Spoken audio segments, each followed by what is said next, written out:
bem-vindos a mais um episódio do Entrevista Folha. O nosso bate-papo de hoje é com Zé Márcio Guedes. Ele que tem uma extrema carreira na política, principalmente na segurança pública, conta hoje pra gente um pouco sobre sua trajetória e alguns planos futuros para Rondonópolis. Seja muito bem-vindo.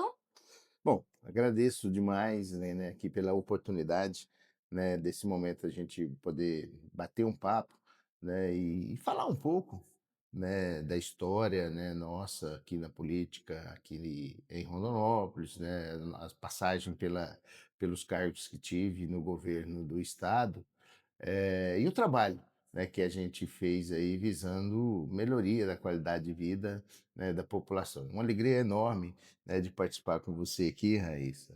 E estou à disposição para gente levar informação e esclarecimento aí para toda a população. Você falou sobre um assunto extremamente importante, né, que é a segurança. Eu de uma certa forma, eu me orgulho, né, da passagem que tive, pela Câmara Municipal, por conta de alguns trabalhos que nós conseguimos deixar, que eu poderia, denominar como legado, né, por exemplo, a comissão, né, comissão temática, comissão permanente, de segurança pública na Câmara Municipal, né, se deu exatamente por uma iniciativa nossa, né. Nós tínhamos comissão de redação, comissão de Constituição e Justiça, comissão de obra, comissão de saúde, comissão de educação, né, de vários temas que são importantes, né, pra que compõem, né, a organização da sociedade. E eu me lembro que, nós vivíamos naquele momento, que eu era vereador aqui, um momento de tensão na Mata Grande, o momento foi talvez o início, né, do momento do surgimento, né, do que hoje se chama de crime organizado, Comando Vermelho e etcétera. Então a gente tinha muitos incidentes, né, envolvendo a área da segurança pública. E nós, no parlamento, embora tivéssemos lá vereadores atuantes, comprometidos, né, com a sociedade, mas nós não tínhamos um fórum legítimo para discutir, né, o problema específico da segurança pública. Então, eu me lembro que eu propus a criação da Comissão de Segurança Pública e, através desta comissão, a gente teve, né, alguns avanços. Administramos conflitos, intermediamos, né, conflitos, na época na penitenciária Mata Grande, através desta comissão, e eu tive o privilégio de ser, presidente por um período, fortalecer os conselhos de segurança, procurar implementar aqui em Rondonópolis, as polícias comunitárias, né, naquele momento implantamos na região da Vila Operária, lá na região Salmen, trabalhei muito para trazer uma polícia comunitária aqui para a região da Grande Vila Aurora, infelizmente isso, não deu certo, mas consegui implantar ali na Copalis, que funciona até hoje, né, um posto, militar, e então isso foram, assim, algumas coisas que a gente pôde fazer na área da segurança pública que me deixam, assim, muito satisfeitos de que alguma coisa, né, valeu a pena aquele nosso mandato. Infelizmente, essa área da segurança pública ainda é uma área, de muita deficiência, né, o poder público não conseguiu acompanhar com a mesma velocidade que o crime organizado, né, avançou, e hoje eu penso que todos nós políticos, toda a classe política tem que dar uma parada, refletir, né, e rever, né, e avaliar tudo que nós precisamos fazer para conter o índice de criminalidade que avança, assim, de maneira assustadora, né. Rápida, E né? não só nos grandes centros, né, em todas as cidades, né, do Brasil, né, ali tem, um braço, uma extensão do crime organizado, e isso nos assusta muito. Eu sou muito preocupado e gostaria muito de poder, voltar, né, para a política, para me dedicar a esse tema de segurança pública, sem dúvida nenhuma, é um problema muito grande da nossa sociedade. Realmente, até falando sobre segurança pública, né, a gente sabe, para familiarizar aqui um pouco dos nossos telespectadores, sobre a trajetória, né. Falar um pouco sobre sua trajetória é importante. Para quem não conhece, sei que é um nome de peso, né, na política rondonopolitana, você, muita gente conhece, mas para aqueles eleitores que estão chegando aí, para aquelas pessoas que ainda não conhecem o seu nome, aqueles jovens, né, conta um Uhum. pouco pra gente sobre essa trajetória. Foram 2 mandatos aí, É, muitos projetos é, que deu certo, né. Conta um é, pouco pra gente. assim, Raíssa, eu costumo dizer que, às vezes eu chego num determinado ambiente, né, e eu vejo se a média de idade das pessoas que estão ali for mais de 30 anos, 35 anos, a chance das pessoas me conhecerem politicamente é maior, né, porque afinal de contas, Realmente. eu fui para Cuiabá, né, trabalhar em 2009, né, e aí já se vão mais de 15 anos. E neste período, né, depois que eu deixei de ser vereador aqui, eu fui vereador de 2000 até 2008, que eu depois que eu fui para Cuiabá, embora eu não tenha me mudado de Rondonópolis, mas assim, o meu trabalho era lá, né, eu ia segunda-feira de manhã, voltava na sexta-feira à noite, e isso, sem dúvida nenhuma, me distanciou um pouco, né, dos acontecimentos sociais, dos acontecimentos políticos da cidade, né, e às vezes por conta disso eu tenho essas pessoas que, quando eu era vereador, tinha 15 anos, né, que ainda às vezes não estavam, né, muito sintonizada com a política, essas pessoas, né, depois que se tornaram eleitores, não tenham participado e talvez não tenham sabido e conhecido a minha história, né. Então é sempre bom, é sempre oportuno, né, a gente poder ter esses momentos aí para resgatar isso. De modo que, assim, eu uma das coisas que eu também fico feliz em poder ter contribuído aqui para a cidade, para o município de Rondonópolis, enfim, para toda a região. Em 2001, 2002, quando eu recentemente tinha assumido a Câmara de Rondonópolis, nós discutíamos a implantação do terminal da ferrovia, né, isso que hoje é essa realidade aí, né, que a cidade se orgulha tanto de ter o maior terminal da América Latina e tal. Naquela época, a gente discutia onde seria o terminal, né, ferroviário. E existia, assim, como a empresa ela pensa em resultado, né, ela pensa nos lucros ou no menor custo para ela, o local ideal do ponto de vista econômico para a empresa era que esse terminal fosse a 85 quilômetros daqui, lá na região denominada de Mineirinho.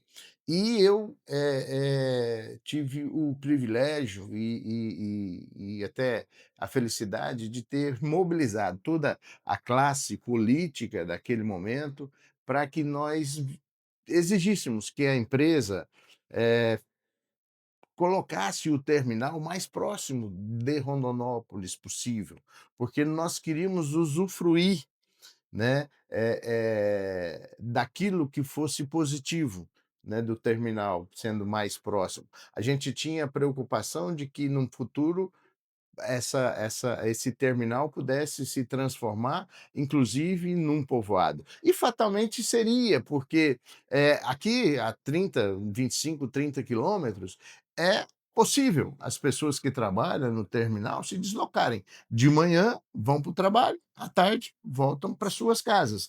Talvez a 85 quilômetros, 90 quilômetros, talvez isso não fosse possível, e as pessoas iam ter que mudar para lá, ia construir casa, isso ia encarecer poder público, porque aonde tem gente tem que ter escola, aonde tem gente tem que ter hospital, Tem que ter aonde tem gente infraestrutura, tem que né. ter infraestrutura social, né, tem que ter polícia, enfim, uma série de equipamentos públicos que precisa ter lá, que isso geraria custo.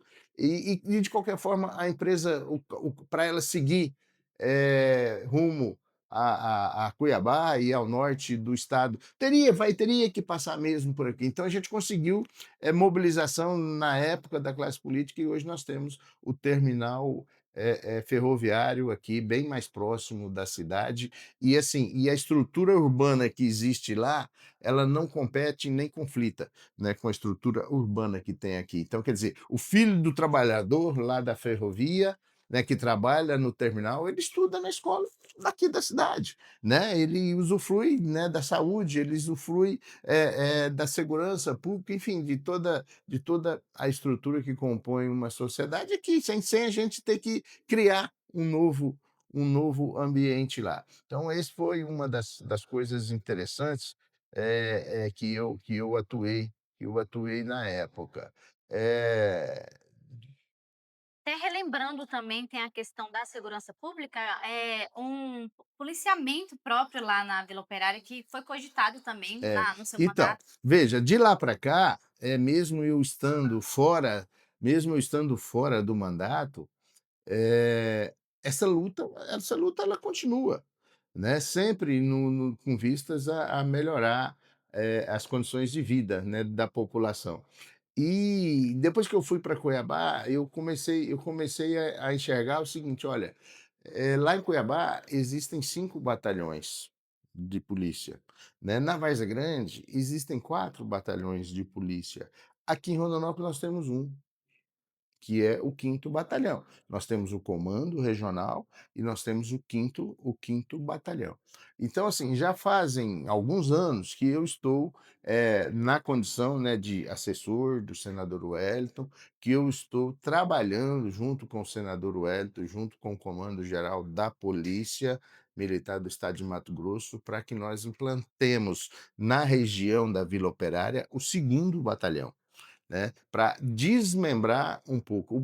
O quinto batalhão aqui de Rondonópolis, eh, ele cuida de Rondonópolis, de Jaciara, de Juscimeira, de, Dom Aquino, de Jaciara, de Campo Verde, de Alto Araguaia, de Alto Garças, de Poxoréu, de Guiratinga, de São José do Povo, de Tesouro, quer dizer, são muitas cidades sob o comando Sobre um batalhão, de um né. batalhão só. Então a nossa tese, né, a nossa luta é para que tenhamos na região da Vila Operária, que já é uma Uhum. grande cidade, né, por si só, já é uma grande cidade, mas que aquele batalhão implantado ali possa assumir alguns destes municípios e que a gente entende que havendo uma descentralização, eu acho que a gente pode oferecer uma efetiva melhoria na prestação de serviço, né. Então eu tenho trabalhado nesse sentido,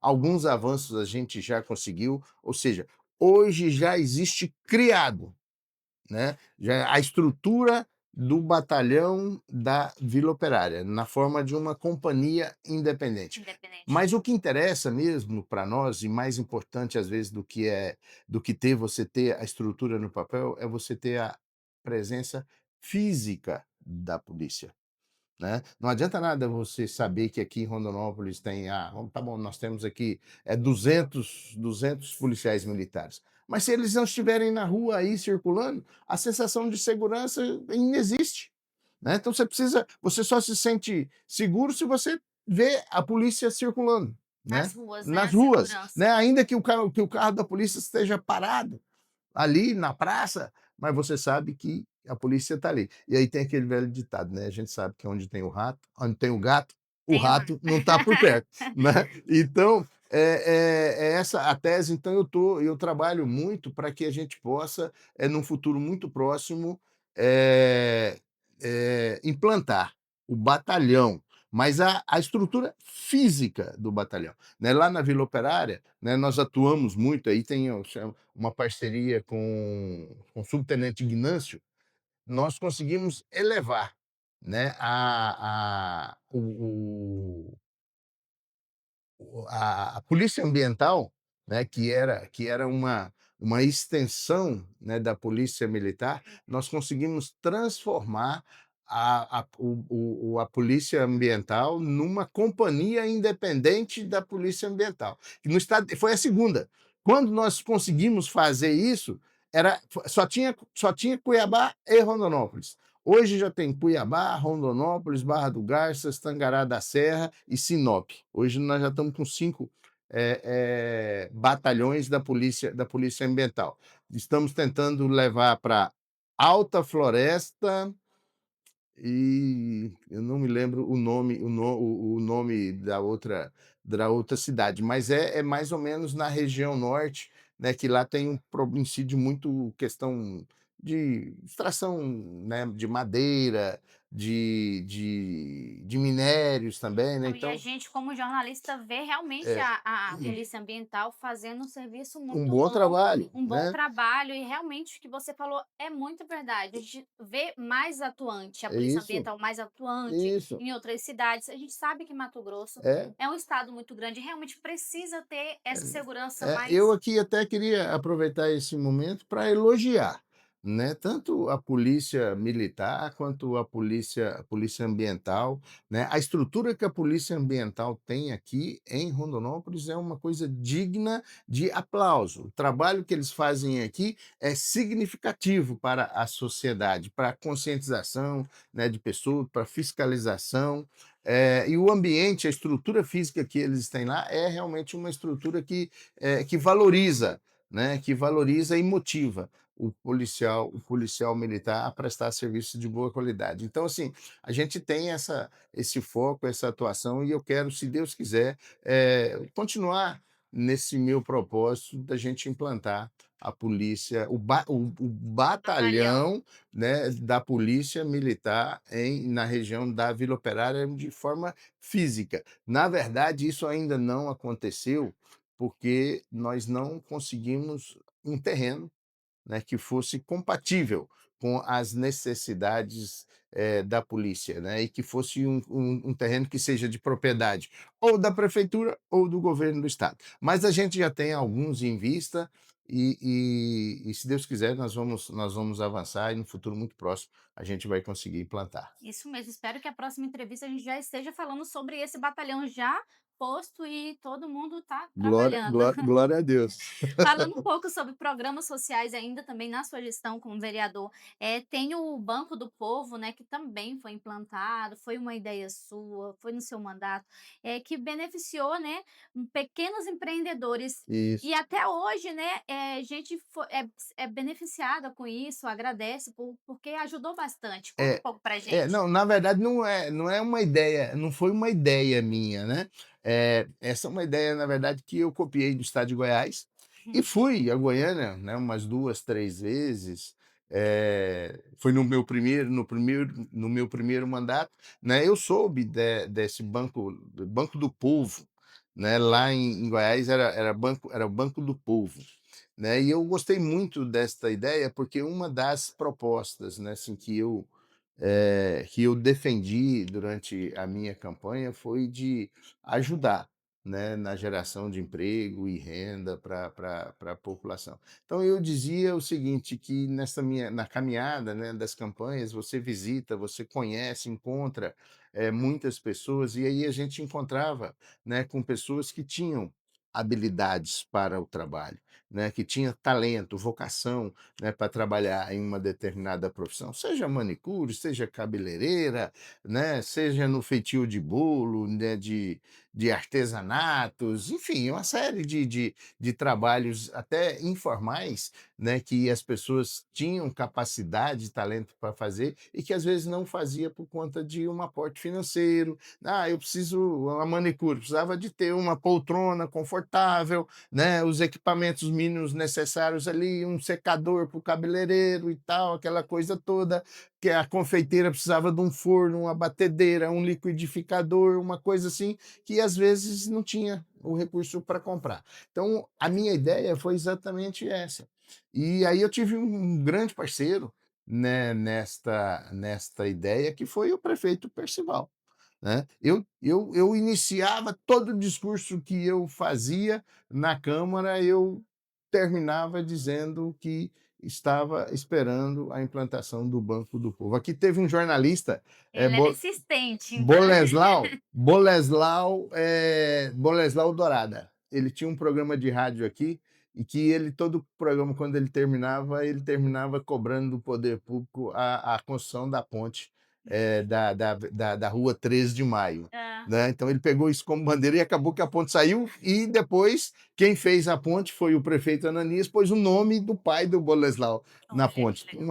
Uma justa homenagem aqui, um grande abraço para o Boleslau.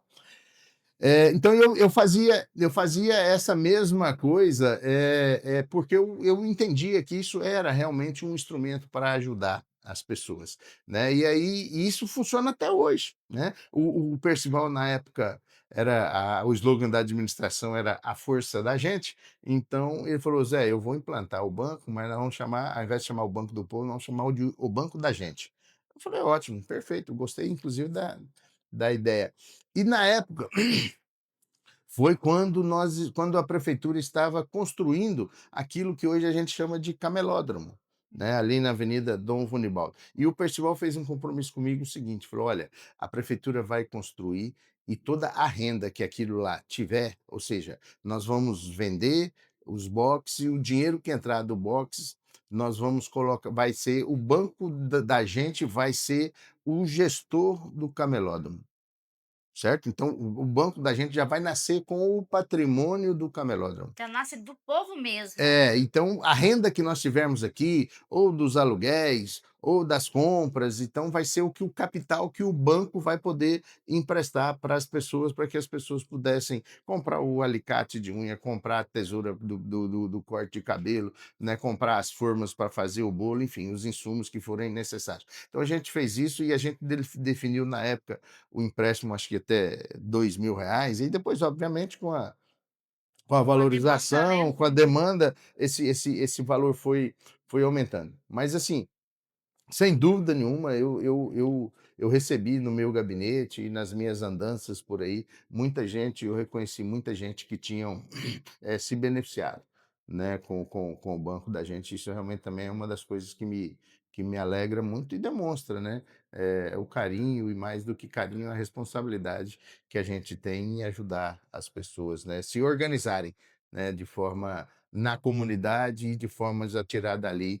o sustento das suas famílias. É importante também, né, a cidade tem muitos empreendedores hoje em dia, muita gente que gosta de trabalhar para si, gosta de ter seu próprio dinheiro e, consequentemente, a economia gira da cidade, tudo flui bem melhor quando tem esse tipo de iniciativa. Então isso é muito É exa importante, parabéns por essa É iniciativa. exatamente isso, a ideia era exatamente isso, né. E aí, depois disso, Raíssa, é importante dizer que, depois disso veio a nível de estado, né, o MT Fomento, antes tinha um nome, hoje tem o Desenvolve MT, né, que tem todos eles têm A mesma ideia, né. esse mesmo formato, né. Aí o MT Fomento já financia a moto para o mototaxista, o carro para o Pro Uber. taxista, enfim, o cara, comprova lá que o recém-formado, né, esses dias mesmo, eu fiquei feliz em saber,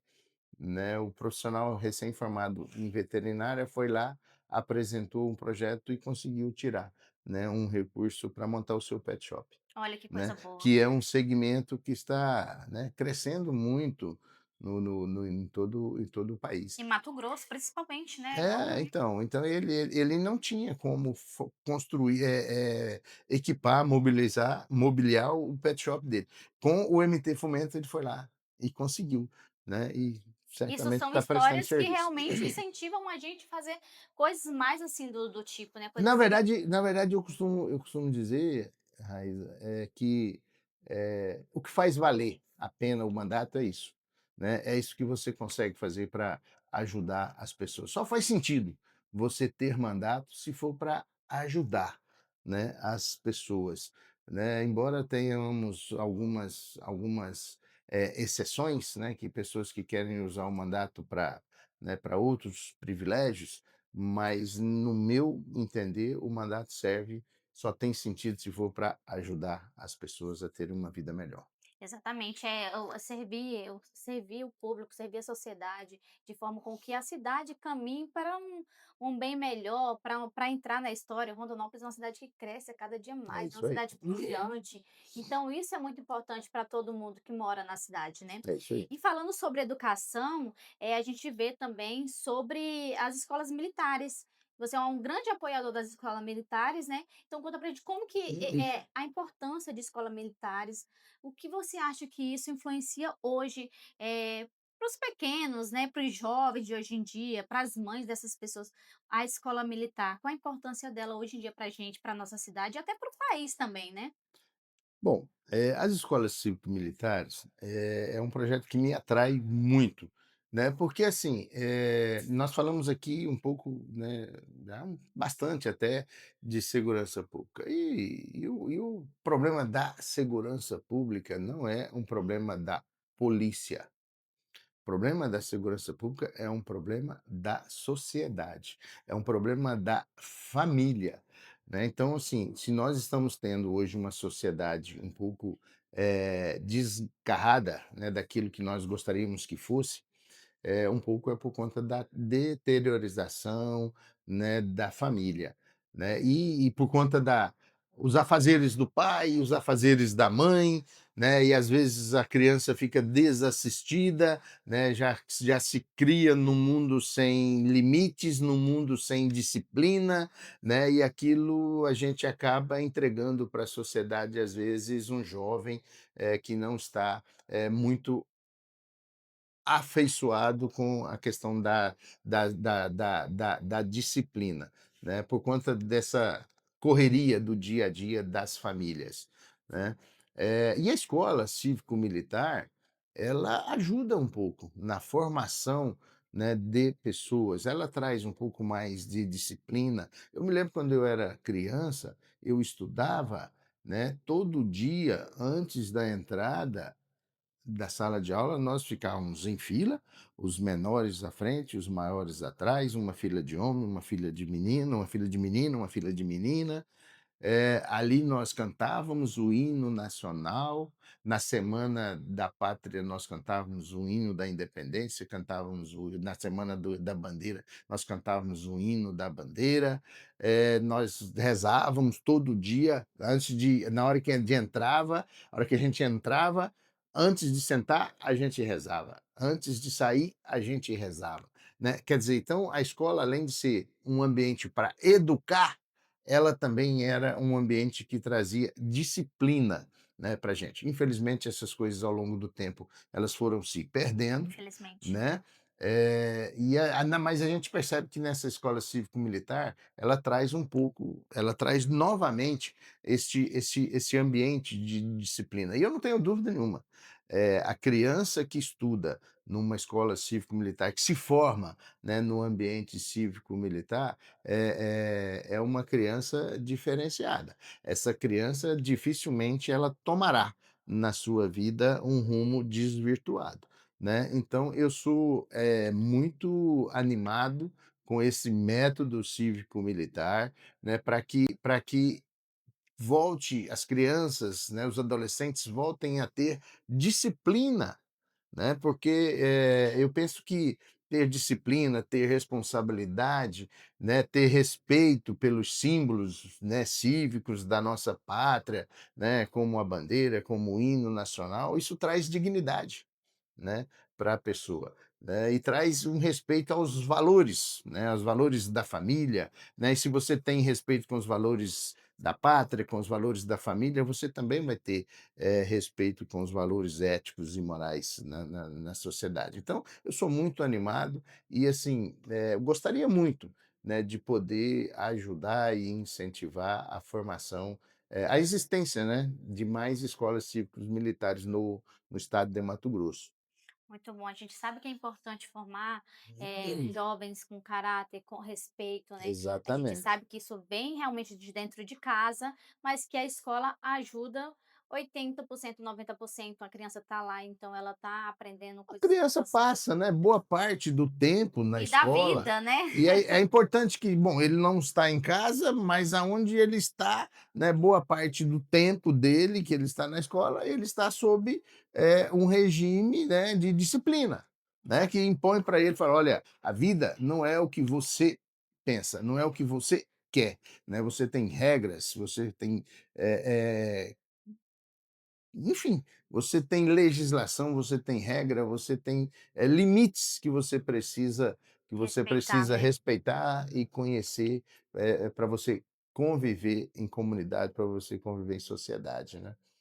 Então, para a gente encerrar, né, vamos falar um pouco do que motiva você a servir, né, essa vida pública, né? Quais são os próximos passos agora que você falou bem no começo da matéria, né, que Uhum. pretende continuar na política, pretende assumir um cargo aí. Conta pra gente, quais são os planos futuros e o que motiva você, né, a entrar e ficar realmente servindo na população, no serviço público. Conta aí pra gente. Bem, assim, eu fui vereador aqui, né, em Rondonópolis durante 2 mandatos, e aí falamos um pouco aqui daquilo que nós tivemos oportunidade de fazer pelo nosso município. Obviamente tem muito mais coisas, mas a gente falou aqui dos principais. Terminando o meu mandato aqui, eu fui convidado, pelo governador da época, o governador Blário Maggi, eu fui para Cuiabá trabalhar como seu chefe de gabinete. Fiquei 2009 e 2010, no gabinete. Depois, em 2011, eu continuei no governo do estado, na condição de secretário adjunto de transportes, e fiquei até 2014, no último dia, né, do governador da época, Silval Barbosa. De lá eu já fui convidado pelo recém-eleito senador Wellington Fagundes para compor a sua equipe, e estou até hoje com o Wellington, né. E neste período, assim, eu confesso que, passou um pouco a minha vontade de ser candidato. Eu poderia muito bem ter voltado em 2012 e disputado a eleição novamente para vereador, mas eu decidi que não, né, por conta de que nós vivíamos naquele momento um ambiente, eh eh, uma uma conjuntura, né, eleitoral, um sistema eleitoral que me chateava muito, né, por conta de todo esse trabalho que a gente fazia, né, com muita seriedade, procurando prestar serviço de boa qualidade para a população, mas mesmo assim chegava na hora da eleição, você tinha que investir. E quando eu falo investir, investir dinheiro, né. Quando você falava para uma pessoa que você: "Ah, eu vou ser candidato à reeleição", ou "Eu vou ser candidato à eleição", a primeira coisa que as pessoas perguntavam: "Quanto é que você tem para gastar?". Isso não mudou muito na cabeça de pessoas não, tá. Muita gente ainda Sábado pensa da mesma forma. sábado eu estava embarcando lá para Sorriso, né, conversando com um empresário do agro lá em Cuiabá, e ele falou: "Ah, você vai ser candidato a deputado, né?". Falei: "Sou pré-candidato". Aí ele falou assim: "Você tem uns 5 milhões para gastar?". Eu falei para ele que tinha, né. Eu falei para ele que eu tinha, que Tá certo. eu fiquei eu fiquei até com vergonha de Como é falar que é para ele. o olho do dono que É, engorda o gado, né. eu menti para ele, viu. Olha aí, eu não tenho 5 milhões não, mas eu menti para ele que tinha, porque para aquela nossa conversa pelo menos fluir, né. Porque existem algumas pessoas que só acham que disputa a eleição quem tem dinheiro, né. E eu, na verdade, não é isso que eu Tem penso toda da uma política história, não, né. não é isso que eu penso da política não. Então, naquele momento, a ciranda era essa, né. Você ia pedir o apoio para uma pessoa, antes dele falar se ele gostava de você, se ele admirava você, se ele reconhecia alguma qualidade em você, ele já falava que: "Ah, mas aí eu preciso de uma estruturazinha, né, eu preciso você vai quanto é que você vai me pagar por mês?". Então era um negócio assim, aí você ia para a câmara, né, trabalhava, trabalhava, dava resultado do mandato, se esforçava, chegava na hora da eleição, você ia conversar com as pessoas e boa parte das pessoas queriam saber quanto que você ia poder ajudar, dar para ela em votar em você. Então eu entendo o seguinte, olha, veja, o meu mandato é compromisso com o povo, é compromisso com as pessoas. Eu quero trabalhar para as pessoas. E aí tá bom, eu vou ter que pagar para as pessoas me escolherem para eu trabalhar para elas? Que compromisso é esse? Que responsabilidade é essa que eu vou ter com essas pessoas se eu paguei?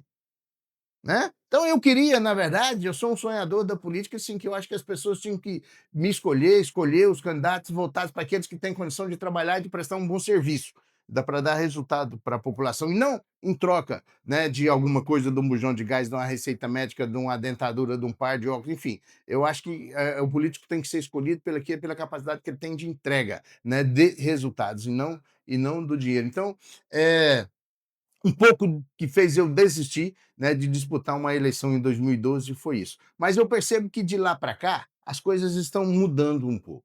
Né? Os eleitores chamaram para si a responsabilidade e disseram: olha, quem vai fazer a verdadeira mudança neste país somos nós. Se nós deixarmos por conta dos políticos, esse sistema interessa muito aos políticos, porque os políticos aprenderam, né, que ele banca uma eleição, ele paga uma eleição e depois o sistema devolve para ele tudo aquilo que ele gastou e às vezes muito mais. Ao ponto de que, se nesta eleição eu gastei um, na outra eleição eu posso gastar dois, que eu consigo tirar tudo de volta para trás. Entendeu? Então, esse é um sistema que fez com que nós chegássemos no fundo do túnel, que nós chegássemos aonde nós chegamos. Mas aí chegou.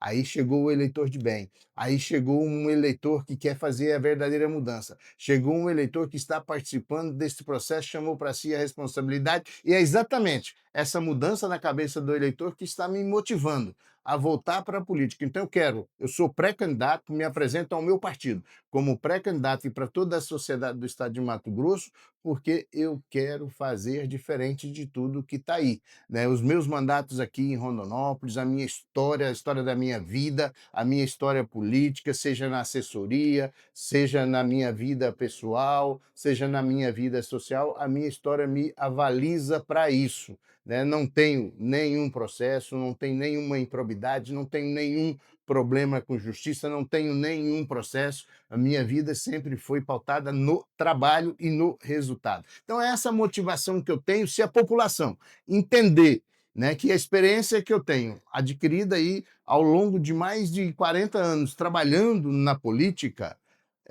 que eu tenho condição de ajudar na construção desse novo momento, eu sou pré-candidato e quero, e me elegendo, eu vou continuar essa minha trajetória e prestando serviço para a população. Se não entenderem, não tem problema. Só que depois não vem querer falar comigo de mudança.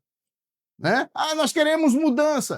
Ah, quer mudança. A gente está. Eu estou me propondo a ser uma das opções desta mudança. Se a população não entender, depois eu acho que para mim não vai poder me cobrar falar mais de mudança comigo, porque eu estou me propondo a sair de uma zona de conforto. Né? E quando eu digo eu estou numa zona de conforto, hoje eu estou do outro lado do balcão, hoje eu trabalho na condição de assessor. Né? Eu tenho uma vida razoavelmente tranquila. Né? Do ponto de vista, eu não tenho que. Tudo que eu ganho, eu posso escolher no que eu vou gastar, eu não preciso ficar dando coisas para as pessoas votarem em mim, né? O que eu ganhava na Câmara de Vereador, eu tinha que praticamente era festa junina, que começava em junho e terminava em setembro, era carnaval, era dia das crianças, era dia dos pais, era dia da bandeira, tudo que tinha na cidade, as pessoas iam na Câmara pedir ajuda. Quantos aniversários de filhos meus eu deixei de fazer porque eu tinha que ajudar a fazer festa de filho de pessoas que me ajudavam na campanha. Entendeu? Não foi um e nem foi dois desses aniversários. Chegava na hora do meu filho, eu não tinha condição de fazer, por quê? Porque o dinheiro que eu tinha do meu mandato, eu usava tudo ajudando as pessoas que, naquele momento, o que era importante, né, para as pessoas, para me garantir a reeleição, não era o meu trabalho na Câmara, era assim que eu tinha de benefício que eu tinha para dar. Então, esse sistema passou, graças a Deus, esse passou, o eleitor está vindo com um momento diferente, trazendo um novo momento, e assim, o que eu quero colocar à disposição da população é o meu trabalho, é a minha honestidade, é o meu compromisso, né, na construção de um Mato Grosso melhor para todos nós. Muito bom. Essa foi a história, a trajetória. A gente falou um pouco, né? Acredito que seja um currículo bastante extenso. Existem muitos projetos aí que eu acho que toda a população que se propõe a votar em alguém precisa realmente estudar, ver as propostas, ver o que a pessoa fez, né, no passado. E esse foi um espaço, né, para você mostrar isso para a população que ainda não conhecia. Mais uma vez agradeço por ter vindo e aceitado o nosso convite. Olha, eu que agradeço e até me peço desculpa, né, por às vezes por alguma eloquência aqui, mas é que realmente esse tema, né, do sistema que era muito nocivo é um sistema que me irrita, né, e que assim, que felizmente a população brasileira está fazendo a virada de chave e se Deus quiser, nós vamos deixar isso aí para no passado, nós vamos trabalhar na construção de um novo momento aí. Agradeço demais aí a oportunidade, Raíssa. Muito bom, eu quero agradeço. E essa foi mais uma entrevista, gente, mais um episódio, né, falando e mostrando tudo o que acontece aqui em Rondonópolis com transparência. E se você quer ver mais entrevistas como estas, ou notícias de tudo o que acontece na nossa cidade e no estado, é só acessar o nosso portal www.folhaestado.com.br. Até a próxima!